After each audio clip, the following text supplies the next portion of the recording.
Well, I think there's different kinds of advice to give.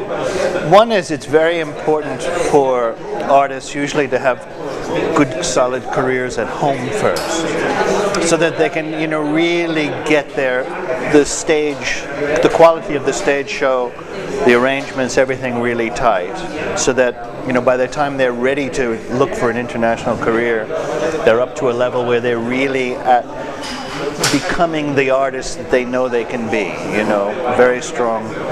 The next important thing would be to think a lot about the kind of music that's being made and where that music might have interest.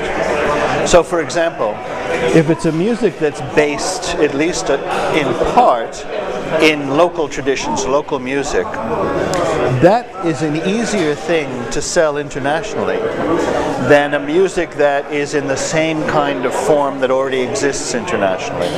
So, for example, if you're doing a rock music, every country has rock, so the question would have to be asked, why would they want to bring yours? You need to be offering something that's unique. And to be true to what you're offering, And the next thing to do would be to try to investigate, once you think you know the kind of music you're doing and who might be interested, music markets are a really good, efficient way of trying to get noticed. And a lot of these, they're auditions, they have juries. So, research the music market, see which one fits your music, find out how to propose, what the deadlines are. Have a really good kit. You need good photographs, you need a really good bio and story. Like Ivan was saying, it's very important to have a story.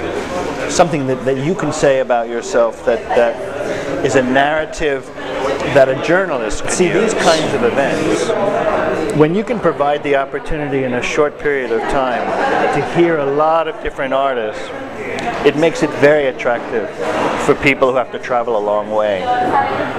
So this kind of event is really important. The purest form of what you're doing is art, it's creativity, it's your soul, it's what you want to communicate to the world, it has a history and roots in your culture. It's a very profound thing. Culture of any kind, music included.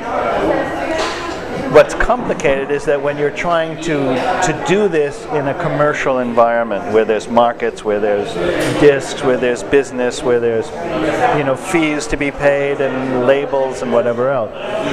So it's always very complicated to figure out the balance between how can you fit in the market but still be true to your art. And what I think is very encouraging is that there are a lot of markets that are really looking for the art. And you could actually make a very decent career by being true to your music. Because it's very dangerous, very tricky if you try to figure out what the market wants, create something that's going to fit in the market. It almost never works.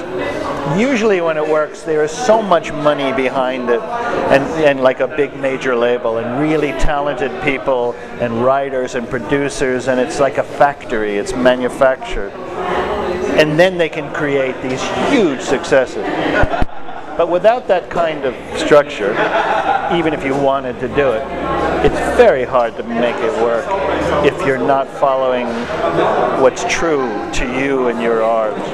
And luckily there's a market for that.